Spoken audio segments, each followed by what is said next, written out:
seda teeb poeg samal viisil. Isa armastab poega kogu südamest ning ilmutab talle kõike, mida tema ise teeb. Ja ta ilmutab talle, laseb tal näha veelgi võimsamaid asju kui need, selleks, et te võiksite tunda imestust ja olla täis hämmastust.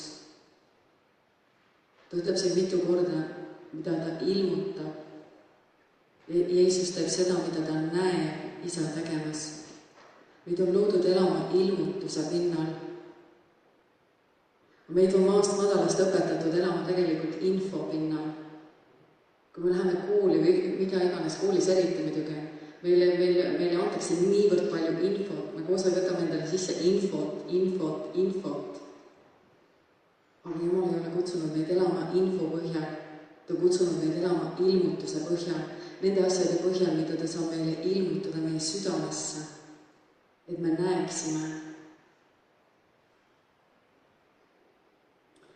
Kui me saime päästetud, siis me tulime kogudusse ja tegelikult enamjaolt me tulime infoga. Ja me hakkasime toimima ikkagi info põhjal. Seepärast, et me sa ei astu nagu nii lihtsalt ühest kohast teise ja ei õpi liikuma info pealt, ilmutuse peal. Ja sageli me elame ikkagi veel selle info peal. Me kogume infot Jumala sõnast, aga kõik see info ei ole ilmutus. Ja siin me püüame sageli selle info peal liikuda, aga see ei kanna. Info ei kanna, ainult ilmutus kannab. Ja sellepärast on ka nii palju neid kaklusi kristlaste vahel. Ma olen viimasel ajal eriti tähele pannud, eriti jälgime nagu Facebookis neid kristlikes portaalides neid vaidlusi, mõelnud, mis toimub. Ja ma saan aru, et seal on, kui keegi astub ka välja ja julgeb avada või jagada midagi, mis ta on nagu ilmutusele saanud, võib-olla see ei ole isegi täielikult selgeks saanud see ilmutus, aga ta tuleb ja ta jagab seda. Ja siis ta hakkab äkitselt saama vastu päide jalgu igast kandist neid, kes ei ole selle ilmutusele pihta saanud ja kes püüavad võtta Jumala sõna ja hakata Jumala sõna abil põrmustama seda ilmutust, mida see inimene on saanud. Ja tegelikult, kui me tahame, me võime iga ilmutus ära põrmustada Jumala sõna abil. Me võime leida, igaüks me võime leida oma teooriale Jumala sõnast selgitused. Me võime kõik ära selgitada, kui me tahame, aga sellepärast ongi oluline, et me kuuleme püha vaimu ja kas me liigume info peal või ilmutuse peal.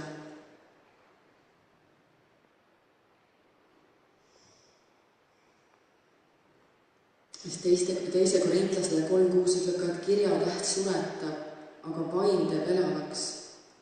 Me võime sõna asja mõttes üht-teist hävitada Jumala sõna abil. Ma mäletan ühte ilmutust, mida Rick Joyner jagas ja ta nägi seda, kuidas ta nägi kogudust, ta nägi seda armeed. Ta nägi kristlasi ja neil olid mõõgad käes. Jumala sõna on mõõk. Aga nad ei tabanud mitte vaenlast selle mõõgaga, vaid nad haavasid üksteist Jumala sõna mõõgaga. Ja see on see, mida me oleme teinud niivõrd palju. Me võtame Jumala sõna mõõga ja me lihtsalt torgime teineteist. Selle asemel, et tabada vaenlast. Me ei liigu ilmutuse põhjal enamus ajas. Me liigume ikkagi info peal.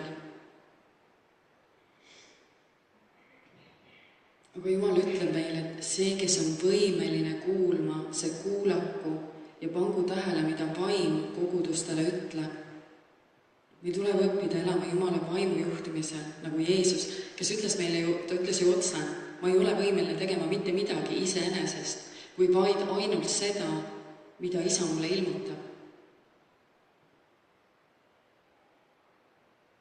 Ja see on ka põhjus, ma usun, miks Jumal on pannud koguduse juhtimise apostlite ja prohvetite õlgadele, nendele, kellel on antud eriline võime näha vaimumaailma.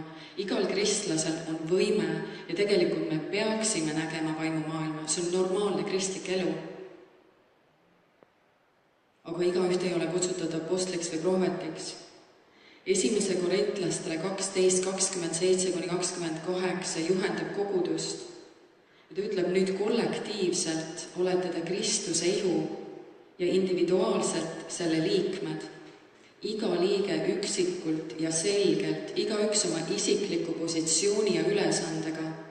Niisiis on Jumal asetanud osa kogudusest oma enese kasutusse, esiteks apostliteks, erilisteks käskjalgadeks, teiseks prohvetiteks, inspireeritud kuulutajateks, kolmandaks õpetajateks, siis imetegijateks, seejärel nendeks, kellel on võime tervendada haiged, abistajateks, administraatoriteks, erinevaid tundmatuid keeli kõnelejateks. Me oleme kollektiivselt Kristuse ihu ning individuaalselt selle liikmed ja igal liikmel, Jumal on igale liikmele andnud ülesande koguduses. Tegelikult ei ole mitte ühtegi inimest, kes tuleb kogudusse ja tal ei ole ülesannet. Meil kõigil on ülesanne, et ehitada üles Kristuse ihu ehk kogudust. Efeslasele 4:11-13 kinnitab sama mõtet öeldes ja Jumala annid olid erinevad. Tema isiklikult määras ja andis meile inimesed, osa apostliteks, erilisteks käskjalgadeks, osa prohvetiteks, inspireeritud kuulutajateks, osa evangelistideks, evangeeliumi kuulutajateks, reisivateks missionärideks, osa pastoriteks, tema koguduse karjasteks ja õpetajateks.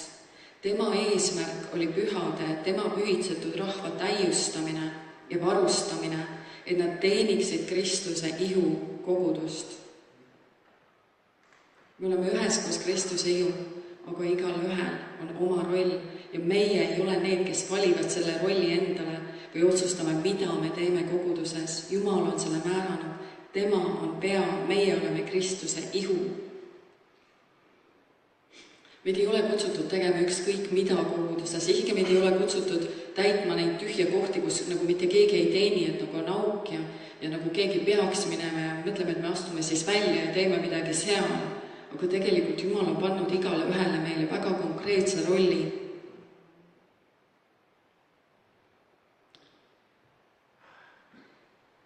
Jeesus ütleb meile Johannese 15:16, et teie ei ole valinud mind, vaid mina olen valinud teid ja mina olen määranud teid.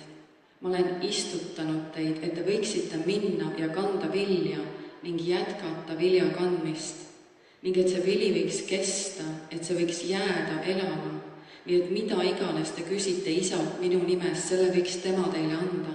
Me sageli vaatame nende peale, kes teenivad võib-olla ees, nad paistavad silma, kes on võimsad ülistajad või kuulutajad või mida iganes. Ja siis me võrdleme ennast nendega ja mõtleme, et me nagu ei olegi mitte keegi, et ainult need, kes on ees, need peaksid olema need, kes teenivad, aga ma lihtsalt tulen pühapäeval ja istun pingis ja lihtsalt olen.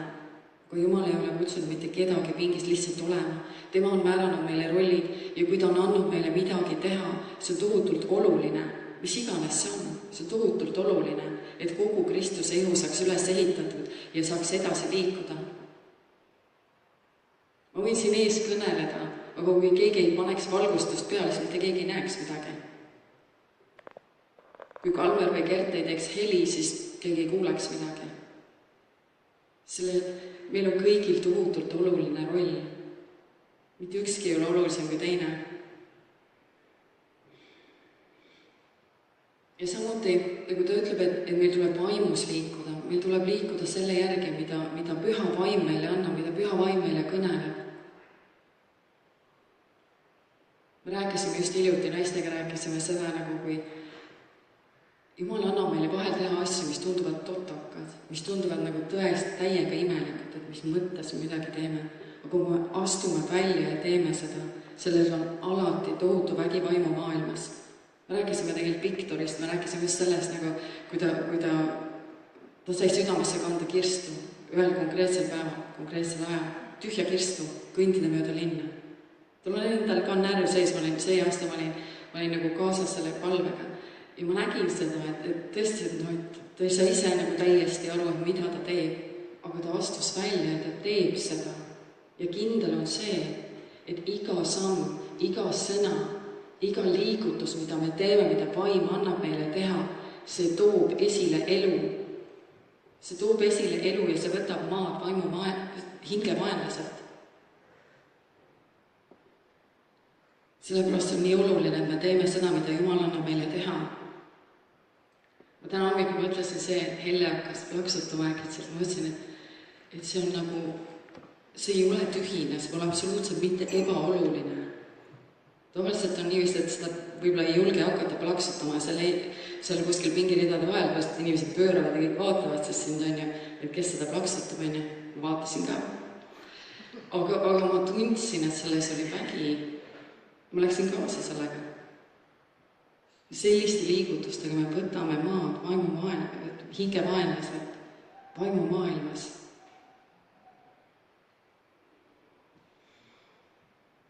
Ja kui me tahame olla kogudus, kes on juhitud Jumal vaimu poolt, me saame igaüks palvetada hommikul, et Jumal kasuta mind täna. Jumal näita mulle kedagi, kes vajab mind, kes vajab, et ma lähen ta juurde ja palvetan ja kes vajab julgustust. Me ei pruugi vahel üldse teadagi, kui palju tähendab mingile inimesele mingi julgustav sõna. See võib olla õigel ajal öeldud sõna, see toob elu. Ta võib olla niivõrd katki, me ei tea, väliselt me oleme kõik enamasti, et on ju pühapäeval on ju kõik naeratavad kenasti. Aga me ei tea, mis kellegi sees on. Ja kui me tunneme minna kellegi juurde, meil tuleb seda teha. Isegi kui meile tundub, et tal on kõik nii hästi elus, mis ma talle lähen ja ütlen. See on nii oluline. Kui ma olin, selle aastal ma sain 2 korral käia Betheli koguduses Californias Redingus. Ja seal ma kogesin nii tohutult seda, kuidas terve kogudus on õpetatud olema juhitud püha vaimu poolt. Nad lihtsalt inimesed lähevad täiesti võõraste juurde, annab neile prohvetliku sõnumi. Mulle tulid nii mitmed inimesed ütlema asju, mis puudutasid neid. Ühe korra mu õele jäeti auto akna peale, jäeti kiri, prohvetlik sõnum. Keegi oli läinud ta autost mööda ja oli tulnud selle omaniku kohta midagi öelda. Ja see puudutas mu õdeni sügavalt ja lihtsalt nuttis. See oli nii võimas. Ühe korra me olime kohvikus ja üks inimene oli seal ees ja lihtsalt rääkis kõigiga, kes sealt nagu järjest tegid oma tellimuse. Aga kui me olime oma tellimused esitanud, siis ütles, et tema maksab. Ja ta maksiski, see oli nagu niivõrd armas selline žest. Ja kui me oleme vaimu poolt juhitud, tegelikult elu on nii põnev. Nii põnev, kui oleme vaimu poolt juhitud ja lubame tal juhtida ennast kellegi juurde ja et me astume välja, et me teeme seda sammu, mida me võib-olla ei oleks enne teinud. Aga kui me näeme, et see aitab, isegi kui me ei näe, et see aitab, mis siis, kui isegi me võime mõelda, et me võib-olla panime puusse, et see inimene nagu ei öelda mulle midagi. Aga sageli Jumal kinnitab hiljem kellegi teise läbi, et see inimene sai puudutatud. Jumal ei juhi meid mitte kunagi kellegi juurde, ilma et ta oleks seda südant ette valmistanud, et võtta vastu seda sõnumit või palvet, mida iganes ta meie kaudu tahab anda.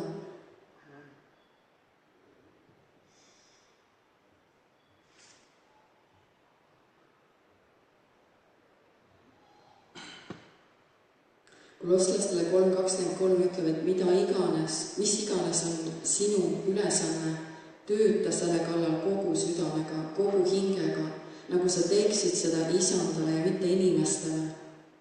Me ei saa mitte midagi teha tegelikult kogu südamega, kui see ei ole enne Jumala poolt meile südamesse pandud.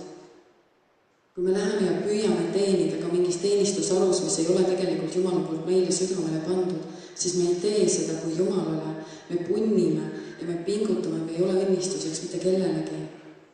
Seepärast meil tuleb kuulda, mida Jumal ütleb. Vahel keegi jagab midagi tohutu entusiasmiga ja teised lähevad ka pauhti täis ja nii mõnelgi võib olla tunne, et ma tahan ka seda teha. Ja sa lähedki alguses seda tegema, aga mõne aja pärast sa kogedes ja tunned, et sa nagu ei liigu, et sa nagu punnid, et sa nagu lükkad, et midagi nagu ei ole see. Kui me tunneme, et see ei ole nagu see õige, meil tuleb see maha panna, mitte punnid edasi minna sellega. Isegi siis, kui tundub, et keegi ei võta seda ülesannet uuesti üle, et kui jääbki auk, meil tuleb usaldada Jumalat nõnda, et see on auk praegu ja las olla, et me lihtsalt usaldame, et Jumal toob selle õige inimese, sest vahel on niiviisi, et see õige inimene ei astu üldse välja, millega ta peaks välja astuma, kui keegi on juba selle koha täitnud. Aga kellegi põleb võib-olla see sees. Mõnda aega tagasi Alur korrigeeris mind, see ei olnud mõeldud korrigeerimisega, sa ütlesid mulle midagi, mida ma ise ei näinud. Ma olin läinud, kui ma alustasin selles, mida ma tegin teenistuses, siis ma tegin seda Jumala vaimu juhtimisel, see oli täielikult Jumalast. aga ma olin läinud üle ajast. See ei olnud enam minu osa, see ei olnud enam minu roll ja ma ei näinud seda ise. Ma tundsin, ma olin nagu väsinud, mul ei olnud nagu enam seda, mis alguses, aga ma tegin seda ikka edasi, ma arvasin, et see on minu roll. Mina ei näinud seda, aga Alur nägi seda ja Alur ütles mulle seda. Ja tol hetkel see ei kinnitanud mind. Tol hetkel ma arvasin ikka, et ma pean selle sees olema. Aga hiljem see kinnitas mind. Kui ma hakkasin mõtlema, et äkki ma oleks ikka pidanud edasi seal olema, siis see kinnitas mind. Et see on oluline, me ütleme neid asju. Roomlastele 8:14 ütleb, et kõik, kes on juhitud Jumala vaimu poolt, on Jumala pojad. Jumal nimetab enda omadeks neid, kes on juhitud tema vaimu poolt. Ta ei nimeta enda omadeks neid, kes me püüame ise midagi teha. Johannese 4:23-24 ütleb, et aeg on tulemas ja on tegelikult juba käes, mil tõelised ülistajad ülistavad Isa vaimus ja tões, reaalsuses, sest Isa otsib just selliseid inimesi oma ülistajateks. Jumal on vaim, vaimne olend ja need, kes teda ülistavad, peavad ülistama teda vaimus ja tões. Jumal igatseb, et me liigume vaimus ja tões. Ja meil tuleb igal ühel olla Jumala ees isiklikult, et õppida olema püha vaimu poolt juhitud. See on meie igaühe vastutus, et me ei ole oma mõistuse poolt juhitud. Väga sageli me oleme kinni siin. Meil on info siin. Me püüame asjadest aru saada, me püüame asju analüüsida. Ma isegi ei teadnud, kui tohutult palju ma olin kinni oma mõistus, kui palju ma püüdsin asju analüüsida, püüdsin asju aru saada. Kui ma olin täiesti noor kristjan, siis ma mäletan nii hästi seda, kuidas mul oli plaan A, plaan B, plaan C.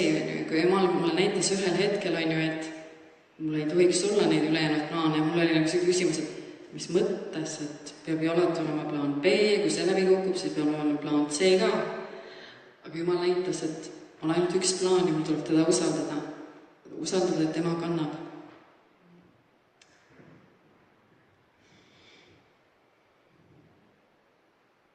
Ja ülistus. Jumal ütleb, et meil tuleb ülistada vaimus ja tões. Ja samamoodi Jumala ülistuses meile on antud igal ühele oma ülesanne. Ja kui me tuleme pühapäeval või millal iganes Jumala ülistusse, meil on kõigil tegelikult oma ülesanne. Kes mängib pilli, kes laulab, kes tantsib. Samamoodi täna lihtsalt see plaksutamine, see ei ole niisama. Plaksutamisega, kui Jumal annab meile õigel ajal plaksutada, või kas või jalgu trampida, mida iganes, me võtame sellega vaimu maailmas, me võtame maad pimeduselt. Need on olulised asjad, see on vaimu poolt juhitud olemine. Et see, kui me tuleme ja me oleme pühapäeva hommikul võib-olla väsinud ja me lihtsalt loeme neid laulusõnu sealt ekraanilt maha ja lihtsalt vuristame neid maha, see ei ole ülistus. Me ei ülista sellega Jumalat, kui me lihtsalt vuristame laulusõnu ekraanilt maha. Ülistus on see, kas me paneme silmad kinni ja hakkame Jumalale rääkima seda, kuidas me teda armastame, kuidas me tema järgi igatseme. Aga me teeme seda spontaanselt ja me teeme seda oma südamest. Ees on keegi, kes ülistab selleks, et meid juhtida selle sisse Jumala kohalolusse, aga see ei tähenda seda, et me peame neid laulusõnu maha vuristama. See ülistus peab tulema südamest, selleks, et Jumal saaks tulla kohale. Ja samamoodi, kellel on südames tulla ja palvetada enne teenistust, see tohutult oluline. Need, kes võtavad selle aja enne teenistuse tulekut, kui need võtavad ja palvetavad, see on palju rohkem vaimumaailmas võimalust Jumalal liikuda ja tõesti käia mingi ridade vahel puudutada inimesi. See hoiab ära need pimeduse, kes püüab tulla kogu aeg meile vastu, et me näeme küll oma silmadega, aga me ei näe, mida Jumal meile tahab näidata. Me küll kuulame, aga me ei kuule tegelikult, mida Jumal tahab meile öelda. Ma rääkisin veel Sandraga, kui me olime ülistuses ja Sandra rääkis mulle täpselt seda, ta nägi ilmutust, Jumal andis selle konkreetse ilmutuse ja ta nägi reaalselt seda, kuidas inimesed tulevad ja istuvad pühapäeva hommikul pinkidesse ja nad küll vaatavad, aga nad ei näe, mida Jumal tahab neile näidata. Nad küll kuulevad, aga nad ei kuule, mida Jumala vaim tahab neile öelda, südamed on kinni, südamete ümber on müürid. ja me ei näe seda. Mina ei näinud ka enda elus seda. Enne kui Jumal hakkas mulle näitama, enne kui ma lubasin tal näidata, enne kui ma ütlesin, et Jumal näita mulle, mis mu sees on tegelikult. Ja siis ta hakkas mulle näitama neid müüre, ta hakkas mulle näitama asju, mis mulle meeldinud enda sees, mida ma ei oleks tahtnud vaadata. Aga kui ma ei oleks lubanud talle seda näidata, talle endale näidata seda, ta ei saaks mind kasutada.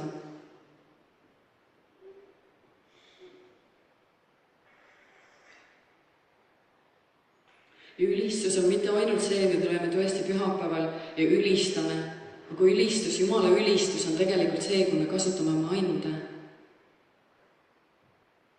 Ain, kui ta maalib on tohutult prohvetlikud.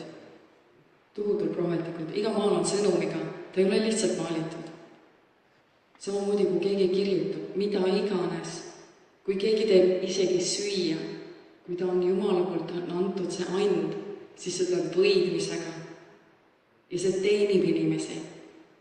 Need ei ole ainult need, mis me koguduse sees teeme, et me ülistame Jumalat kõige sellega, mis ta on andnud meile need annid. Et see ei ole lihtsalt see, et üks osa minu elust, see on oluline, mis on siin kirikus, aga see, mis väljaspool on või see, et ma teenin oma perekonda kodus, see on tegelikult ülistus. Kui me teeme seda südamest ja kui me teeme seda kui Jumalale.